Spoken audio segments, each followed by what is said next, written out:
दशरथ जी महाराज कहते हैं कि कौशल्या, एक मेरे जीवन में मैंने एक गलती की थी कि पहले पहले चतुर्थावस्था आ गई है, वो चारों धाम की यात्रा करना चाहते हैं।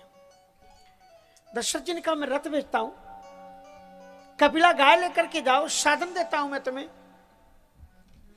तो उसने आंखों में आंसू भर करके कहा ये शरीर हमारे माँ बाप का दिया हुआ है, और ये शरीर जिस माँ ने 9 माएं अपनी कोख में मेरे शरीर के वजन को ढोया है, अगर मैं इस शरीर के द्वारा उनको 4 धाम की यात्रा करा दूं तो कितना अच्छा होगा। एक बात मुझे याद आती है, मैं इस क्षेत्र में पहले से ही अनाज लेने आता रहा हूं, बहुत बड़ी सेवा है। इस क्षेत्र में बहुत से लोगों ने अनाज देने की घोषणा की थी और पता नहीं क्यों पीछे हट गए। वैसे अपना रामायण में तो ये कहा जाता है कि पीछे हटते नहीं है। तो खैर मैं बात दूसरी कह रहा था कि इस प्रकार से उन्होंने ये कहा कि मैं अपने माँ बाप को इस शरीर से लेकर के मैं जाऊं, और फिर वो अपने माता पिता को अपनी पालकी बना करके अपने कंधे पर एक तराजू बना करके रखते हैं, और उसमें एक तरफ पिता को और एक तरफ माँ को बैठा करके चलते। मुझे एक बात याद आ गई, जो मैं अनाज की बात कर रहा था। अनाज के लिए आता था तो एक बार उस नर्मदा जी के पल्ली पर बक्तरा से बरसात हो चुकी थी, क्योंकि मैंने अनुष्ठान किया था इसलिए मैं चैत्र के समय में नहीं आ सका। बरसात जब गुरु पूर्णिमा व्यतीत हो गई उसके बाद में मैं अनाज लेने के लिए आया था। ग्राम पचलावरा की है, और पचलावरा से आगे नादनहर के लिए मैं जा रहा था। और जब मैं जा रहा था बरसात थी और इतना कीचड़ भयानक हो जाता है कि ट्रैक्टर को भी चलना मुश्किल हो जाता है, इतना भीषण कीचड़। अब तो काफी कुछ सुधार हो गया है। तो मैं जब आ रहा था ट्रैक्टर में बैठा करके लोग पचलावरा से नादनहर की ओर ले जा रहे थे, उस समय मैंने देखा एक बुजुर्ग बाप जिसकी उम्र 60, 65, 70 वर्ष की होगी, और उसके कंधे पर कम से कम 12-15 किलो का एक बालक बैठा हुआ। उस बालक को एक बाप अपने कंधे पर बैठा करके जा रहा था। मैं देखता रहा। किसी ने कहा महाराज जी आप क्या देख रहे हैं? हमने कहा कि क्या इस बच्चे को ये फोटो याद रहेगी कि उसके बाप ने उसके लिए क्या क्या किया था। अपने खुद कीचड़ में चल रहा है, उसके पांव के जूतों में 1-1 किलो मिट्टी लगी हुई है, उसके बावजूद भी अपने बच्चे के पांव कहीं गंदे ना हो जाएं, वो बाप उस बेटे को अपने कंधे पर लेकर के चल रहा है। बाद में यदि उस बाप बीमार हो जाए, तकलीफ हो जाए, तो वही बच्चे उनका वजन उठाने से मना कर देते हैं। कहां जाता है धर्म? बरसात का समय होता है और मां अपने बच्चे को पिता के पास सुला देती है और काम में लग जाती है। बीच में बच्चा जाग जाता है, वर्षा भी हो रही है, दिन का टाइम है, बच्चा जाग जाता है और रोता है, कहता है मैं माँ के पास जाऊंगा। तो पिता कहता है बेटा अभी पानी बरस रहा है, जरा रुकने दे, वो उस पल्ले घर में माँ काम कर रही। नहीं मैं तो अभी जाऊंगा।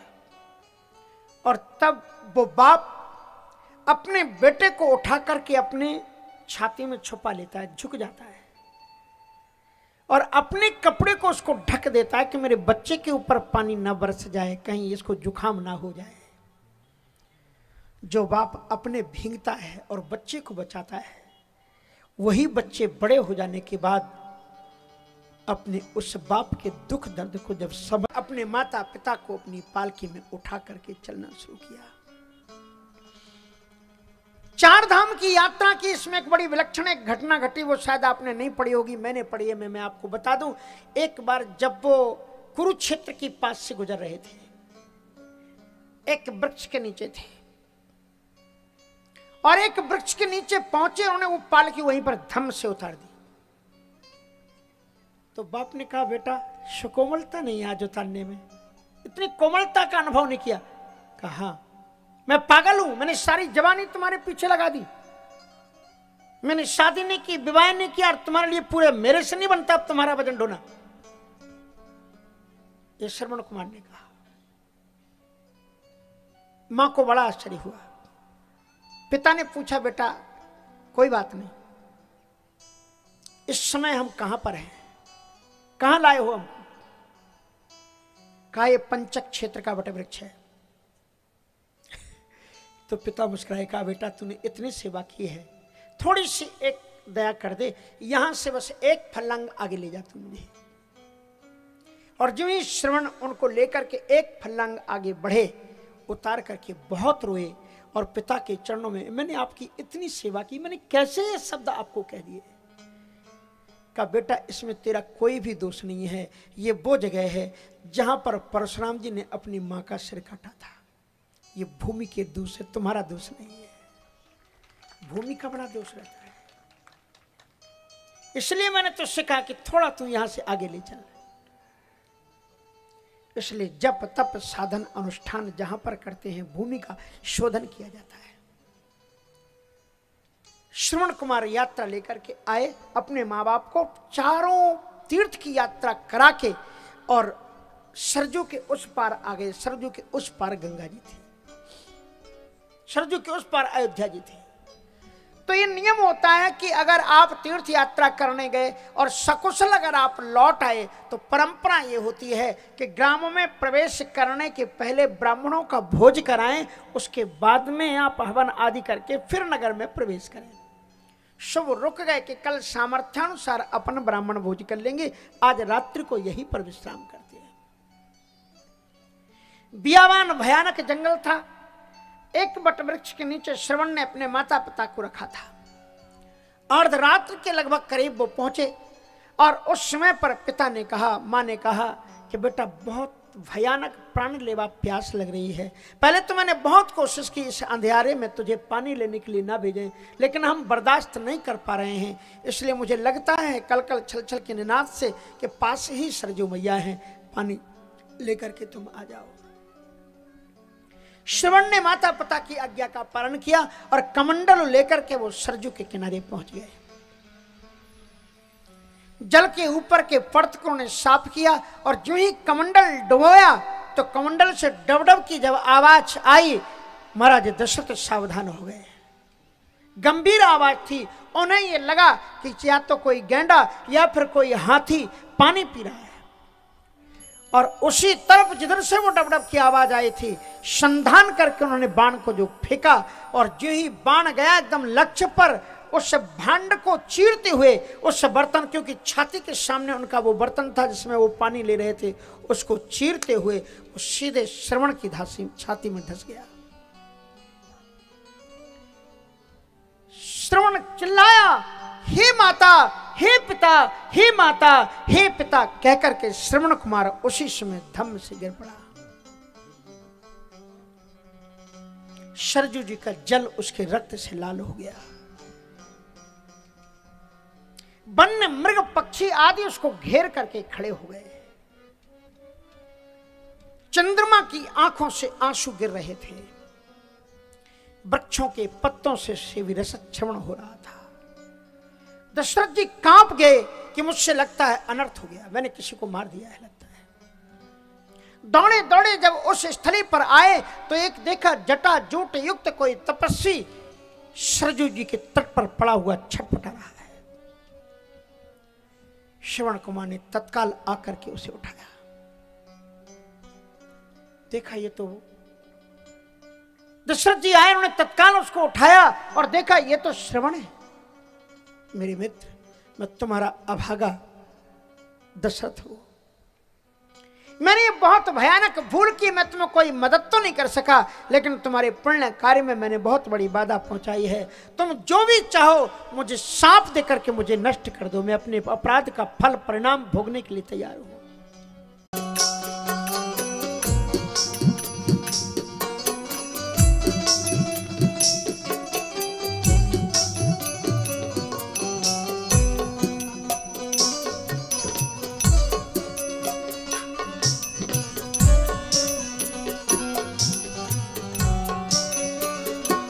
अंधे माता पिता वो हमारे, राह तकते ही होंगे बिचारे।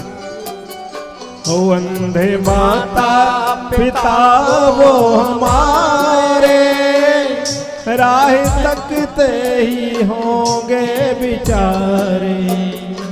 अंधे माता पिता वो हमारे, राह तकते ही होंगे बेचारे।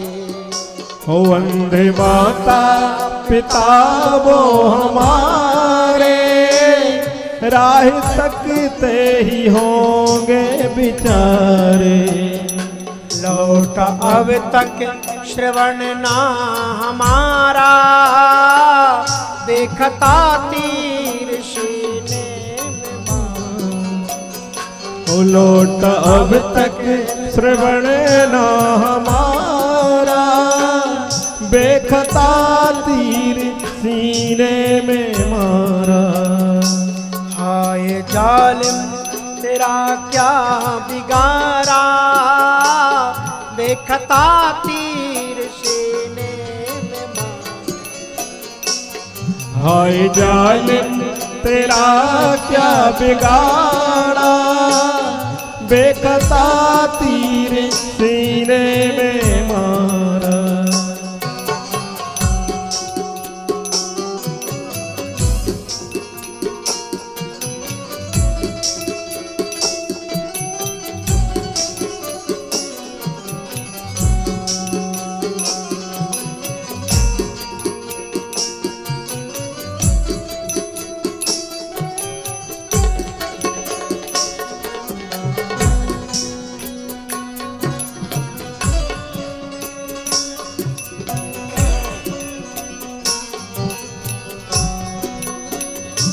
कैसे जल लेके उनको पिलाऊं, प्यास पितु मात की मैं बुझाऊं।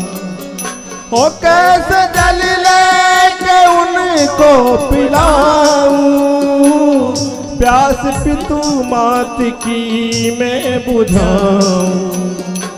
कैसे जल लेके उनको पिलाऊं, प्यास पितु मात की मैं बुझाऊं। ओ कैसे जल लेके उनको पिलाऊं, प्यास पितु मात की मैं बुझाऊं। बस यही रंज है मुझको मारा, आए जालिम तेरा क्या बिगाड़ा। ओ बस यही रंज है मुझको मारा, बेखता तीर सीने में मारा। हाय जालिम तेरा क्या बिगाड़ा, बेखता तीर सीने में मारा। हाय जालिम तेरा क्या बिगाड़ा, बेखता तीर सीने में मारा। हो बेखता तीर सीने में मारा, बेखता तीर सीने में मारा। तड़पते हुए श्रवण को दशरथ जी ने बाहों में उठा लिया। उनके वस्त्र रक्त रंजित हो गए। तड़पते हुए श्रवण ने कहा कि मित्र, आपने मित्रता धर्म के विपरीत काम किया है। जिस राजा के कंधों पर प्राणी मात्र की रक्षा का भार होता है, उससे बगैर सोचे कोई कदम नहीं उठाना चाहिए। मुझे अपनी कोई चिंता नहीं है, लेकिन वे माँ बाप, उनकी क्या स्थिति, कैसे जल लेके उनको पुलाऊं। मैंने जीवन भर उनकी सेवा की, लेकिन मैं आज इतना दुर्भाग्यशाली हूं कि मैं आज मर रहा हूं, माता पिता को प्यासा छोड़ करके जा रहा हूं। इस बात का मुझे दुख है। इसलिए राजकुमार, और बात तो तुम छोड़ो, लेकिन क्या तुम उस धर्म का स्मरण नहीं करोगे जिससे मौत दी जाती है? मौत से पहले उससे पूछा जाता है, बताओ तुम्हारी अंतिम इच्छा क्या है? तुमने मौत मुझे पहले दे दी है, लेकिन मैं अभी मरा नहीं हूं, मुझसे पूछ लो। दशरथ जी रो उठे, कहा मैं तुम्हारे लिए मरने के लिए तैयार हूं। कहा नहीं महाराज, आप तो बहुत बड़े राष्ट्र के कर्णधार बनने वाले हैं, लेकिन अगर आप अंतिम ख्वाहिश मेरी पूछते हो तो केवल इतना काम आप करना कि इस जो पात्र मेरा है इसको पानी को भर करके इस अश्वत्थ वृक्ष के नीचे मेरे माता पिता मेरी स्मृति में बैठे होंगे, आप उन्हें पानी पिला देना और पानी जब वो पी लें उसके बाद में मेरी मृत्यु का समाचार सुनाना, नहीं तो शायद वो पानी पिएंगे नहीं। और इतना कहते कहते उन्होंने कहा महाराज इस बाण को मेरे शरीर से बाहर कर दो। रोते हुए चीत्कार के साथ में दशरथ जी ने उस बाण को बाहर निकाला और हे मां और हे पिता की आवाज करते हुए श्रवण का छटपटाता हुआ शरीर शांत हो गया। इधर वटवृक्ष के नीचे बैठे हुए माँ बाप को अशगुन होने लगे। माता कहती है पता नहीं क्यों मुझे आकाश से प्रकाश पुंज जाता हुआ दिखलाई पड़ रहा है, मुझे लगता है श्रवण ऊपर से कहीं गया है। रोते हुए पिता ने कहा मैं देख तो नहीं सकता, लेकिन कानों से मुझे धम धम की आवाज आ रही है, ऐसा लगता है मानो यम की सवारी कहीं पास से किसी को लेने के लिए गुजर रही है। रोते तड़पते विस्मृतियों में कहते अभी तक श्रवण लौटा क्यों नहीं। कहा हमने बहुत बड़ी चूक की, भले ही हम प्यास से तड़प करके अपने प्राणों को त्याग देते, पर रात्रि में हमें अपने बच्चे को दूर नहीं भेजना चाहिए था। कहीं हिंसक जानवर ने उसकी प्राण तो नहीं ले ली, कहीं मेरा बेटा किसी पेड़ से टकरा करके किसी गड्ढे में गिर तो नहीं गया। भयानक संकट अभी बाद में वो ऐसे सोच ही रहे थे। कई प्रकार की पापम मां संकट सदा, प्रेमी को आशंका बहुत होती है। दशरथ जी महाराज दबे पांव आए हैं, उनके आहटों को सुनकर के समझ गए भाई कौन हो, श्रवण तुमने इतनी देर क्यों लगा दी, जल्दी से करीब आ जाओ। और जब वो पात्र दे रहे थे तो वो पात्र हिल रहा था। हिलते हुए पात्र को देख करके कहा ये मेरे श्रवण का हाथ नहीं है, तुम कौन हो, अति शीघ्र मुझे स्पष्ट करो तुम कौन हो और मेरा श्रवण कहां है, कहीं तुम मेरे श्रवण के हत्यारे तो नहीं हो। दशरथ जी से एक चीख निकली। रोते रोते दशरथ जी ने सारी संवेदना पूर्वक उस मारे की घटना का निवेदन किया। कहा महाराज मैं अभागा महाराज अज का पुत्र दशरथ हूं, मुझसे बहुत भयानक चूक हुई और मेरे ही अनजाने में शब्द वेदी बाण के परीक्षण के पीछे में आपके पुत्र की मृत्यु मेरे बाण से हो गई है। बेसुध होकर के माँ बाप वहीं पर गिर पड़े। दशरथ जी महाराज बड़ी देर तक तड़पते हुए अश्रुपात वहां पर करते रहे। उन्होंने जल अभिषेचन किया और उसके बाद में दोनों बुजुर्ग उठे। कहा कि तो दशरथ अब हमें जिंदा क्यों छोड़ा हुआ है, क्या तुम्हारी तरकस के बाण समाप्त हुए, निकालो एक बाण मुझे भी भेज दो, इस मां को भी रख करके क्या करेगी, जब तुमने मेरे जीते जी मेरे पुत्र को ले लिया है तो अब हमको छोड़ करके तुम क्या करोगे। दशरथ जी तड़पे, कहा मैं वचन देता हूं, मैं रघुकुल की रघुकुल रीत सदा चले आई, प्राण जाए बर वचन न जाई, मैं आपको वचन देता हूं मैं राज्य स्वीकार नहीं करूंगा। अब मैं श्रवण की तरह अवशिक्त सारा जीवन मैं माँ बाप की तरह आपकी सेवा में लगा दूंगा और मैं पुनः कंधे पर रख करके आपको 4 तीर्थ की यात्रा कराऊंगा, एक बार मुझे क्षमा कर दीजिए। महाराज शांतनु जो श्रवण के पिता थे उन्होंने कहा कि बेटा श्रवण एक बार ही पैदा होता है, श्रवण एक बार पैदा होता है, श्रवण चला गया, अब तुम वो कुछ नहीं कर सकते हो। अब तुम केवल एक मदद करो, क्योंकि मेरा बेटा कहता था कि तुम उसके मित्र हो तो उसे किसी बात की परवाह नहीं है, इसलिए वो बेपरवाह होकर के मर गया क्योंकि तुम जैसा मित्र उसका था। इसलिए अब अंतिम संस्कार तुम करो, चिता बनाओ, मुझे उस जगह पर ले चलो जहां मेरे पुत्र की लाश पड़ी हुई है। और वहां पर जैसे तैसे सहारा लेकर के महाराज दशरथ जी अपने हाथों में उठा करके श्रवण के शरीर को लाए, सामने रखा, बहुत रोए और तड़पे बुजुर्ग शांतनु और कैंधनी उनकी जो मां थी। और उसके बाद उन्होंने कहा बेटा अब चिता बनाओ, तुम दशरथ चिता बनाओ। और जब दशरथ जी सूखी लकड़ियां एकत्र कर चिता बनाने लगे तो श्रवण कुमार के पिता शांतनु ने कहा कि दशरथ चिता जरा लंबी बनाना, जरा चौड़ी बनाना, क्योंकि इस चिता में एक लाश नहीं, एक साथ तीन लाशें जलेंगी। दशरथ जी महाराज बहुत रोए, तड़फे, चरणों में पड़े, चिता पर शरीर रख दिया गया और शंतनु और उनकी मां देख नहीं सकते थे, फिर भी लकड़ियों को पकड़ पकड़ करके उस चिता पर चढ़ गए। शंतनु की मां, शंतनु की पत्नी कैंदुनी उनके अपने पुत्र के शरीर को गोद में रख करके तड़प रही है, मां जैसे बेटे के लिए तड़पती है। लाल तू मुझे दिखाई पड़ रहा है, एक बार लौट करके आजा, तेरा बहता हुआ मैं घाव देख रही हूं। उसने अपनी साड़ी को फाड़ दिया, आओ मैं एक बार तुम्हारी पट्टी कर दूं। इतना कहते कहते, रोते रोते, तड़पते तड़पते मां एक आवेग में आई और कहा, दशरथ मैं प्राणों का त्याग करूं उसके पहले धरोहर के रूप में मेरा एक श्राप रख लो तुम अपने पास में। दुनिया में पहले माँ बाप की मृत्यु होती है, बाद में बेटा जाता है, लेकिन तुम एक ऐसे कलंक हो तुम्हारे रघुकुल में कि तुम्हारे रहते हुए एक पुत्र पहले चला गया और माँ बाप उसके लिए तड़प रहे हैं।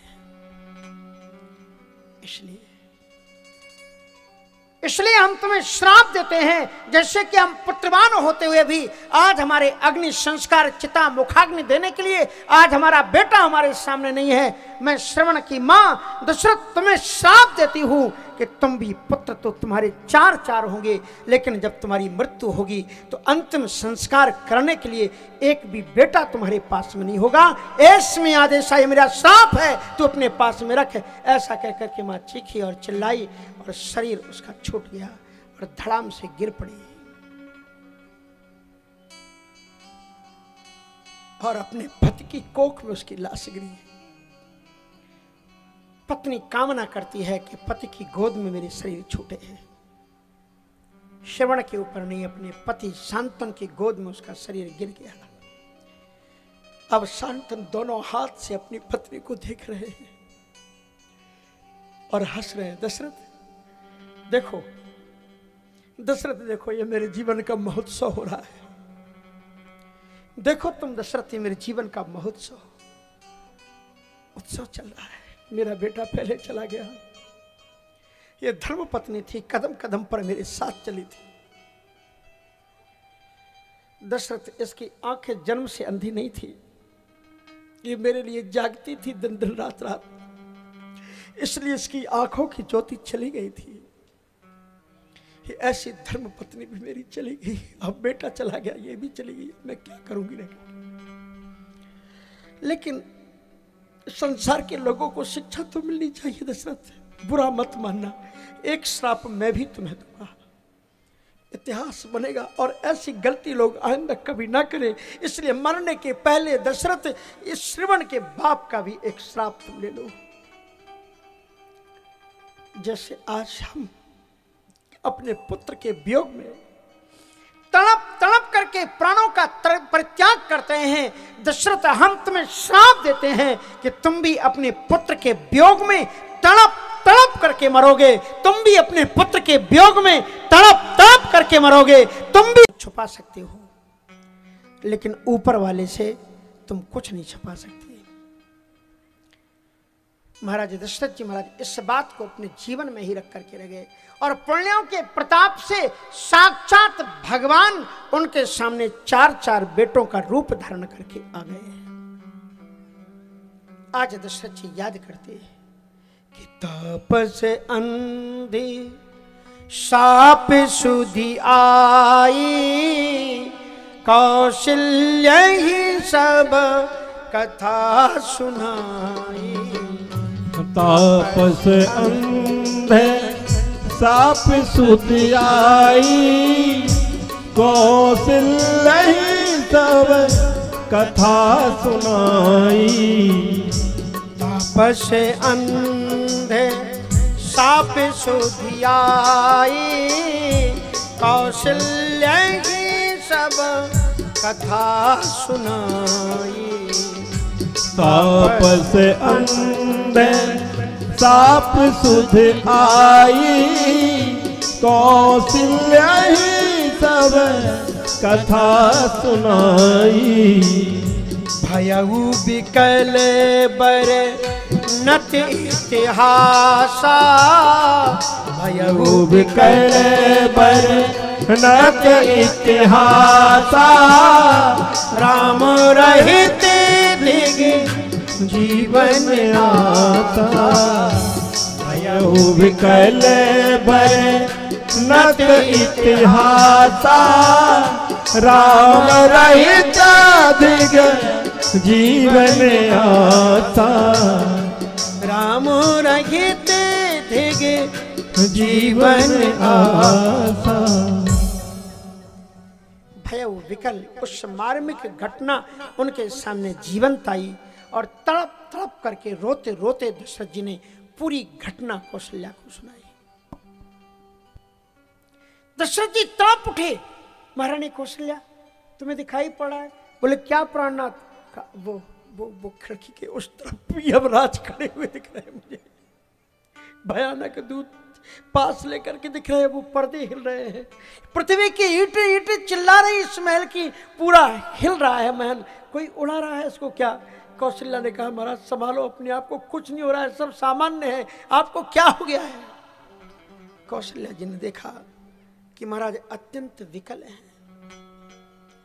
कौशल्या जी ने कहा कि कर्णधार तुम अवध जहाजू, महाराज आप सूर्यवंश के कर्णधार हैं, अगर आपको कुछ हो गया तो ये सूर्यवंश का क्या होगा, इसलिए आप धैर्य को धारण कीजिए, कुछ नहीं हो रहा है। बोले नहीं, वो तपस्वी मुझे दिखलाई पड़ रहे हैं और उनकी वो सांप की आवाज इन ईंटों से सुनाई पड़ रही है, इन खिड़कियों से सुनाई पड़ रही है, इन झरोकों से सुनाई पड़ रही है। दशरथ तुम अपने पुत्र के वियोग में तड़प तड़प करके मरोगे, तुम अपने पुत्र के वियोग में तड़प तड़प करके मरोगे। कौशल्या अब मैं मरूंगा। सो तनु राखे करब अब का, जही न प्रेम प्रणाम मोरे निवास। सो तन राख करब में कहा, जही न प्रेम पन मोर निबाहा। सो तन राख करब में कहा, सोतन राख करब में कहा, जीन प्रेम पना मोरे निवास। सोतन राख करब में कहा, जीन प्रेम पना मोरे निवाहा। अरे कौशल्या उस शरीर को रख कर के अब मैं क्या करूंगा जिसने प्रेम का निर्वहन नहीं किया। मनु के रूप में उन्होंने भगवान से मांगा था, सुति विषय के तब पदरति हो, सुति विषय के तब पदरति हो। बड़े मूड़े काहे किनको, तब पदरति हो। मोहे जन मूढ़ा कात जन को, फणि बिनु मणि जिम जल बिनु मीना, फणि बिनु मणि जिम जल बिन मीना। मम जीवन तिमें तुमहि अधीना, फणि बिन मणि जिम जल बिन मीना। मम जीवन तिमें तुमहि अधीना, मम जीवन तिमें तुमहि अधीना। मम जीवन तुमहि अधीना। रघुनंदन प्राण प्रीत, रघुनंदन प्राण प्रीत। तुम बिन जिया बहुत दिन बीते। रघुनंदन प्राण प्रीत, तुम बिन जियात बहुत दिन बीते। हा जानकी लखन हार रघुवर, हा जानकी लखन हार गोबर, हाँ पितु हित चित चातक जलधर, हा जानकी लखन हार गोबर, हाँ पितु हित चित चातक जलधर। दशरथ जी तड़प उठे, हा रघुनंदन प्राण प्रीत है, हे मेरे प्राणों से भी सर्वस्व राम, तुम बिन जियत बहुत दिन बीते, आपके बिना मैंने बहुत दिन जी लिया। हा जानकी सीते, एक बार तुम्हारी छवि मेरे पास तो आ जाती, तुम मेरे ऊपर हाथ तो रख देती, कह देती बाबूजी मैं यहां। लखन बिना चतुराई, लक्ष्मण के जाने के बाद भवन सूना लगता है, कोई हंसने हंसाने वाला नहीं है। लक्ष्मण चला गया, हा जानकी लखन हा रघुवर, हा पितु हितु चित चातक जलधर।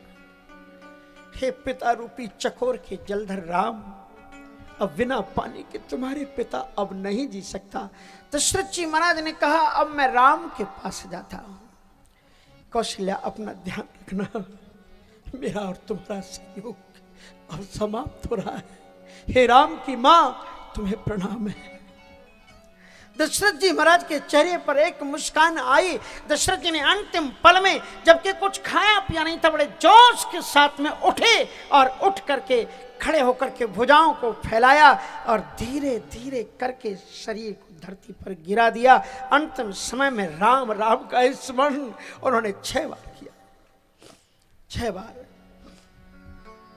राम राम कहीं, राम कहीं, राम राम कहीं राम, तनु परिहरि रघुबर बिरा, राम गयौ सुरेदाम, तनु परिहर रघुबर बिरा, राव गयौ सुरेदाम। श्री दशरथ जी महाराज ने अंतिम समय में खड़दा प्रकृति से विश्व विजय दिलाने वाले राम जी का मंत्र खड़ाक्षर है, 6 अक्षर का है, इसलिए 6 बार राम नाम का उच्चारण किया। शंकराचार्य जी भी कहते हैं 6 बार राम राम कहने से तारक मुक्ति की प्राप्ति होती है। राम राम राम राम राम राम तारकम, राम कृष्ण वासुदेव भक्ति मुक्ति दायकम।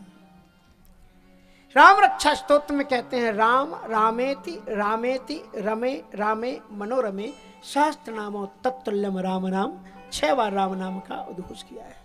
दशरथ जी महाराज इसी शास्त्र परंपरा के अनुसार 6 बार राम राम का उच्चारण करते हैं। राम राम कहे राम कहे, राम राम कहि राम, और तनु परिहर रघुवर विरहे, राव गयौ सुरधाम। कौशल्या सुमित्रा तड़प उठी, केकई तड़प उठी। संपूर्ण अयोध्या नगर में विषाद का कोहराम छा गया। सब मिल देह केकई गारी, राज करत ही मृत्यु हकारी। जिधर देखो उधर केकई के लिए अपशब्द। जो राम ने कहा था कि केकई यदि तुमने मेरे मां, अगर तुमने मेरे वरदानों को दिया तो सारी दुनिया तुम पर धिक्कारेगी, पर केकई तैयार थी इस दिन के लिए भी। सारी दुनिया उसके नाम पर गालियां दे रही है। रोते यही रोवत विलाप कलापा, संपूर्ण अयोध्या में विलाप और कलाप छा गया। न जाने कितने वृक्षों पर बैठे हुए पक्षी उसी प्रकार से प्राणों को त्याग करके धरती पर गिर पड़े, जैसे कि सूखे पत्ते टूट कूट करके धरती पर गिर पड़ते हैं। संपूर्ण अयोध्या में कोहिराम की स्थिति थी।